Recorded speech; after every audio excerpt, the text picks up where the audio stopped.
Je suis le seul garçon de la famille. La vanille, je m'y suis intéressé il y a environ 7 ans, lorsqu'il était nécessaire de reprendre en considération le devenir du patrimoine familial. C'est vrai que j'ai grandi dans cette ambiance, hein, comme ma petite fille. Le petit geste, le petit doigté, c'est vrai que ce sont des choses que j'ai toujours vu faire. Ne serait-ce que par mes contacts avec ma famille, avec mon père, avec ma mère, avec les planteurs par exemple, sont des gens qui m'ont vu grandir, qui m'ont toujours connu, ce qui fait que ça n'a pas posé de problème non plus pour la reprise de cette activité. C'est pas le plus méchant vote, j'ai l'impression qu'il l'a ramassé. Alain de Floris a repris en solitaire les activités de son père. Allez, voilà, vous allez ramasser le plus sauvage, là, allez. En dehors de la coopérative de Bras-Panon, ils ne sont plus que 2, comme lui, à préparer la vanille selon la tradition réunionnaise. Tout le monde comment il faut faire. 8 planteurs fournissent aux 2 Floris la matière première. Auguste Roloff est l'un d'eux. D'origine bretonne, ses ancêtres sont arrivés il y a 2 siècles à La Réunion. Ça, c'est la vanille, ça. Regarde ça. 10, 11, 12, 13. Parce que là, ce champ-là, il est bien chargé, mais les autres... Après le café et la canne à sucre, la vanille fait partie des plantes introduites qui ont amené la prospérité dans l'île. Ça l'a bien fatigué la vanille aussi. Hein. En tout cas, M. Olakoumidiao et Maurice... Il était planteur, il a ouvert une préparation, et là, je lui ai fourni ses vanilles. Jusqu'à qu'il est mort, j'ai donné un petit peu à sa mère. Mais après, je dis, bon, mais ça, c'est une femme, peut-être ça ne doit pas trop tenir. Et là, Alain, quand il a pris, ben, il fournit ses vanilles.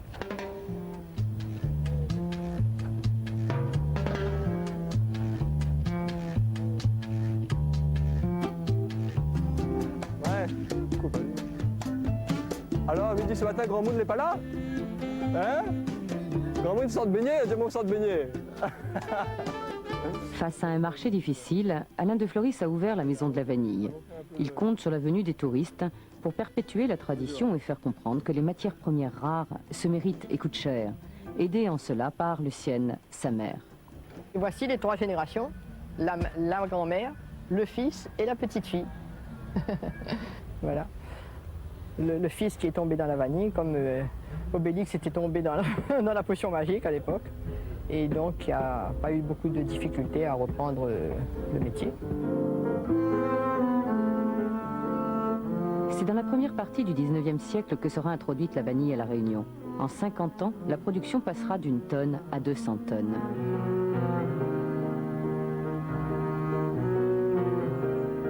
Au temps de la vanille, la société agricole est extrêmement diversifiée. Il y a vraiment 2 couches très séparées. Il y a les grands propriétaires qui sont en général des propriétaires d'esclaves qui ont des grandes surfaces et puis après qui seront des employeurs de travailleurs engagés indiens, africains et malgaches qui possèdent quelquefois aussi les unités de transformation. C'est-à-dire ce sont ces mêmes personnes, grands propriétaires, qui ont les usines à canne et qui ont les ateliers de préparation et de transformation de la vanille.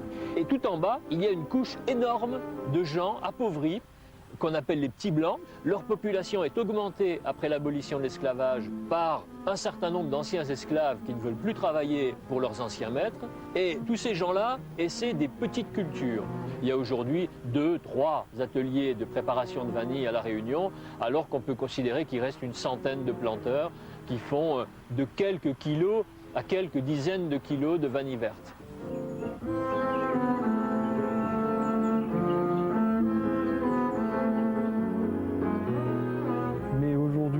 Le monde de la vanille a beaucoup changé. Devant la prédominance du produit réunionnais dans le monde, eh bien, la concurrence s'est très vite fait sentir. Très tôt d'ailleurs, ça a été le chimique. Les arômes artificiels ont rapidement concurrencé la vanille naturelle.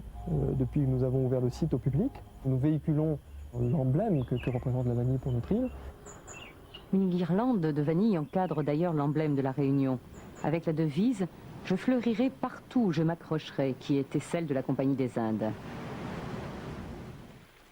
C'est une page de l'histoire de La Réunion certainement qui a été écrite avec la vanille, puisque c'est un produit qui a été, je crois, qui est toujours emblématique de l'île, hein, ne serait-ce que par le label Vanille Bourbon du nom de l'ancien nom de l'île, qui continue aujourd'hui à porter la réputation du produit partout dans le monde.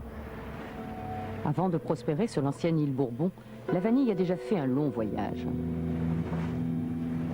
Les vanilles américaines ont été d'abord utilisées par les Aztèques, découvertes par les Espagnols et rapportées sous forme de fruits en Espagne. Et il faut attendre le XVIIe siècle pour que les premières plantes de vanille arrivent vraiment en Europe. Il est possible que du Jardin des Plantes à Paris, certains pieds aient été rapportés à l'île Bourbon pour en tenter la culture. Mais il y a d'autres possibilités. Les vanilles peuvent tout simplement avoir été rapportées de Cayenne et implantées à La Réunion sans avoir à passer par la capitale. Les circonstances de son introduction sont donc très controversées. Mais 3 expéditions sont retenues par l'histoire. À la tête de l'une d'elles, le commandant Philibert, créole de Bourbon, le 26 juin 1819, débarque des plants de vanille Pomponat venus de Cayenne. On a recruté des botanistes, si je peux dire, dans beaucoup de corps de métier. Il y avait beaucoup de militaires lorsqu'ils étaient en poste et qui ont étudié les plantes, beaucoup de membres du clergé aussi, des pères, des jésuites qui ont récolté. Alors qu'un officier de marine s'intéresse aux plantes, ce n'était pas extraordinaire. C'était un intérêt peut-être aussi économique, parce que la vanille se négociait à des prix aussi importants. Et c'était peut-être pour la France, je pense, plus que pour lui, puisqu'il était en service. 3 ans plus tard, le 25 septembre 1822, David de Floris, l'ancêtre d'Alain, commande le navire de M. Marchand et rapporte Vanilla planifolia, la vanille aux longues feuilles vertes, venue du Mexique. Moi, je suis persuadée que les de Floris étaient des gens un peu de noblesse. Et à la Révolution française, c'est à ce moment-là qu'ils sont partis. En principe, les de Floris viennent du midi de la France, du côté d'Avignon, et d'autre part, Tyrol, Hollande. Voilà. C'était surtout des soldats, je pense, hein, parce que lui, quand il est venu ici, c'était comme commandant d'un bateau, hein, Alain? C'était comme commandant d'un bateau qu'il est venu. Il était, je ne sais pas quoi exactement, un capitaine de... Non, c'était un capitaine de navire marchand. Parce que vous savez, la Réunion, on était placé sur la route de la Compagnie des Indes. Il y avait ça aussi, hein. Donc il y avait cette circulation commerciale de la Compagnie des Indes. À La Réunion, on peut cultiver des plantes extrêmement différentes. Il y a beaucoup de climats différents, il y a beaucoup d'altitudes différentes et on peut donc faire pousser des plantes extrêmement variées. Les plants de vanille prennent la direction du domaine de Belle-Eau qui appartient à Madame Fréon. Peu à peu, elle colonise la côte est et sud-est de l'île. Sainte-Suzanne, Saint-André, Sainte-Rose, Bras-Panon, les terres fertiles du volcan. Il lui faut une humidité constante et des températures chaudes. Surtout plantée sur le littoral, on la rencontre jusqu'à 500 mètres d'altitude. Pour se développer, la liane de l'orchidée s'agrippe à un tuteur, soit en forêt autour des vacaos, des goyaviers ou des philaos, ou plantée en intercalaire avec la canne à sucre sur des pignons. Les vanilliers demandent de l'entretien, il faut les descendre de leur support, les enrouler en couronne. Ils peuvent vivre 20 ans, mais les meilleurs rendements sont atteints vers la 6e année.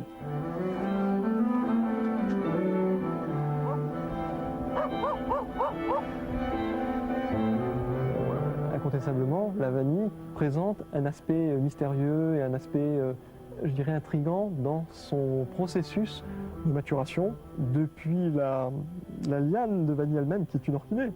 Donc vous avez déjà toute la symbolique de l'orchidée, de la fleur. Mais pour ajouter au mystère, durant 20 ans, la vanille va rester une plante ornementale, une belle orchidée stérile. Tout simplement parce que pour féconder une plante, il faut un insecte et que... La fameuse guêpe qui féconde cette vanille dans son pays d'origine, qui est le Mexique, n'existe pas à La Réunion. Donc, si on laisse la vanille pousser toute seule, il ne se passe absolument rien. Pour que les vanilles importées depuis les années 1830 dans l'île donnent des gousses, il a fallu mettre au point une fécondation qui remplace l'insecte, c'est-à-dire qui mette en contact les organes mâles et femelles. Ce geste de la fécondation, l'île le doit à un jeune esclave du nom d'Edmond Albius. Orphelin de naissance, il est recueilli par un érudit, Féréol Bélier-Beaumont, qui s'y attache comme à son fils.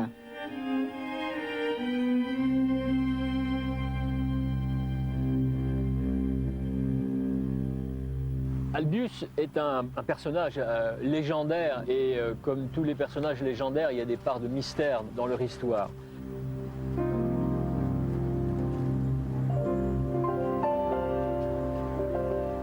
Il est attesté que c'est lui qui a trouvé, qui a mis au point le geste extrêmement délicat de fécondation artificielle de la vanille. Albius, en 1845, à l'époque où il a mis au point ce geste, avait 12 ans. Il y a deux légendes qui s'opposent. Une qui dit que le petit Albius avait été sermonné par son maître parce qu'il avait fait une sottise quelconque et que de colère il a écrasé les fleurs, ce qui a donné des gousses. C'est pas très vraisemblable. Albius a suivi les travaux de botanique de son maître, et notamment la fécondation artificielle des citrouilles. L'autre hypothèse dit que comme Albius était élevé un petit peu comme son fils par son maître, qui s'appelait Monsieur Bélier-Beaumont, eh bien il avait appris un certain nombre de gestes botaniques qu'il a reproduits sur la vanille, ce qui a donné le résultat. Un mystère reste cependant. Pourquoi Bélier-Beaumont n'a-t-il pas expérimenté lui-même ce geste qu'il connaissait?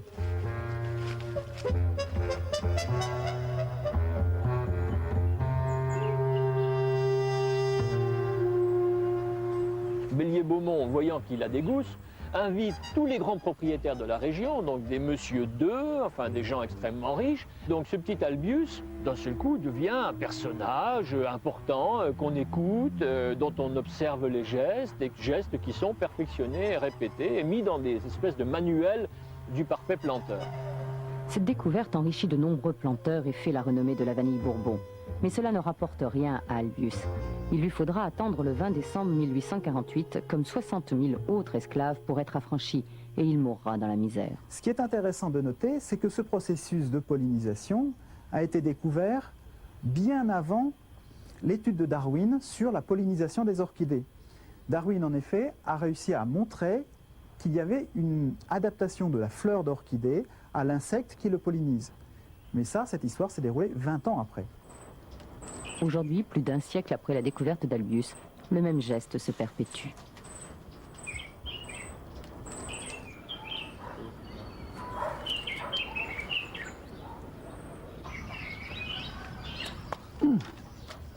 C'est quoi ça? C'est la raquette qu'on dit, là, le machin du cactus, là, les pignes du cactus là. Voilà, l'huile déchire La corolle. la corolle. Le pollen se trouve là-dedans. Vous voyez là?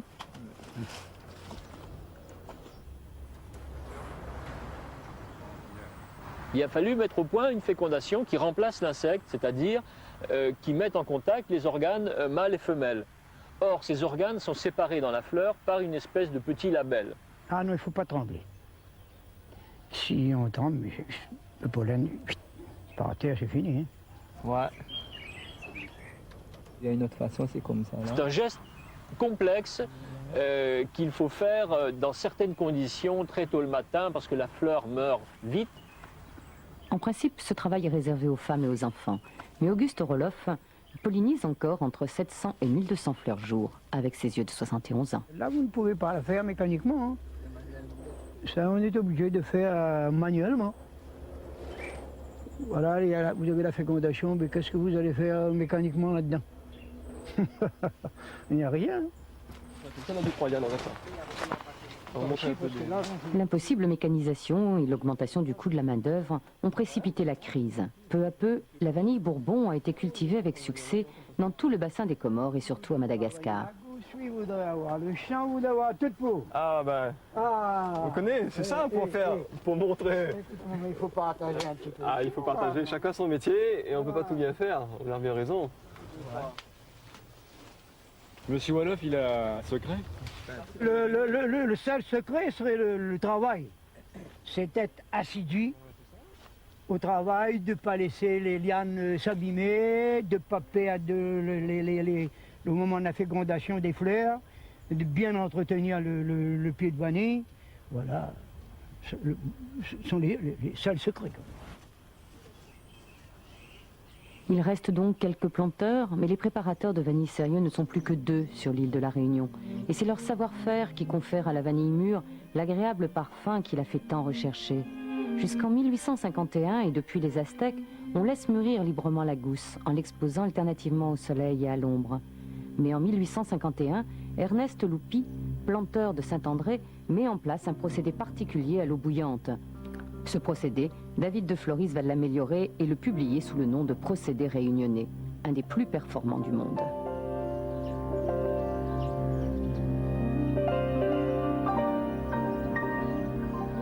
attention, hein, ça brûle pas. Son petit-fils Alain reprendra 100 ans plus tard les mêmes gestes. Première étape, l'échaudage. Si l'eau est trop chaude d'1 degré, la vanille se conservera mal.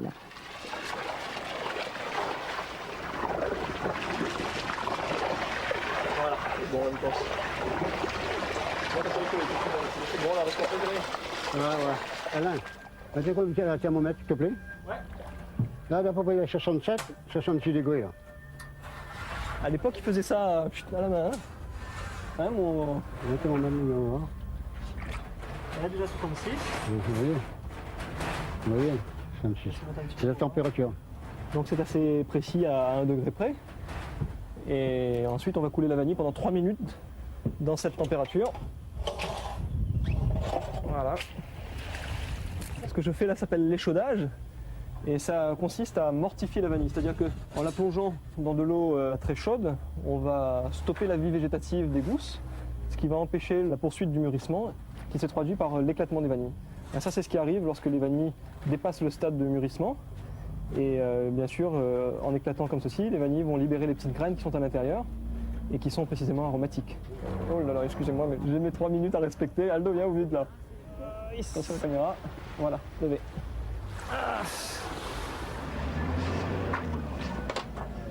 Les corps gras sont sortis des gousses.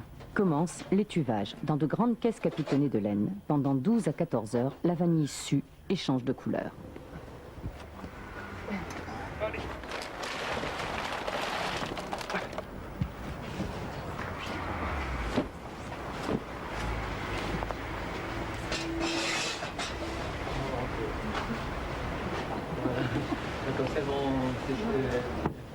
Bon, Aldo, je laisse terminer. Hop. Bon, Aldo, on va faire casser le gâteau.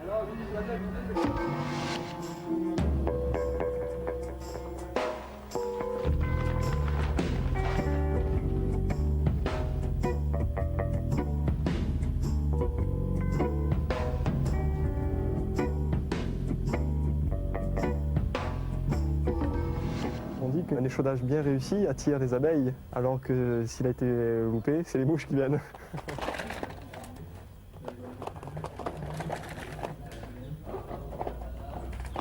Bien joli. Commence alors le fastidieux travail du séchage, en plusieurs étapes, au four, au soleil Au et à four, l'ombre. chaud, Les il gousses restent 3 heures par jour pendant une semaine. Quand on les sort, durant une autre semaine, on les étale au soleil 3 à 5 heures par jour.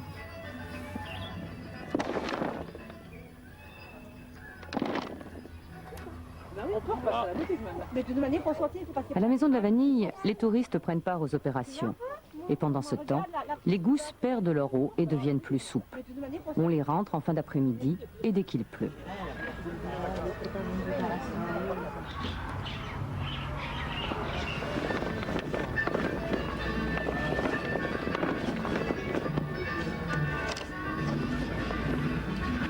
Oui, bien sûr. Évidemment.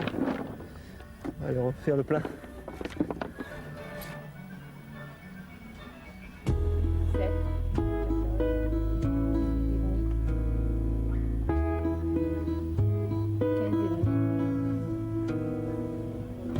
Ensuite, elles sont mesurées et classées.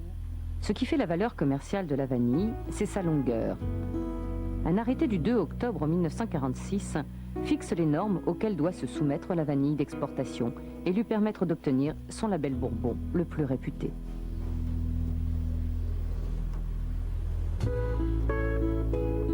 Le marché a connu un essor extraordinaire et ça a donc posé 2 problèmes. Ça a posé le problème de la capacité à produire.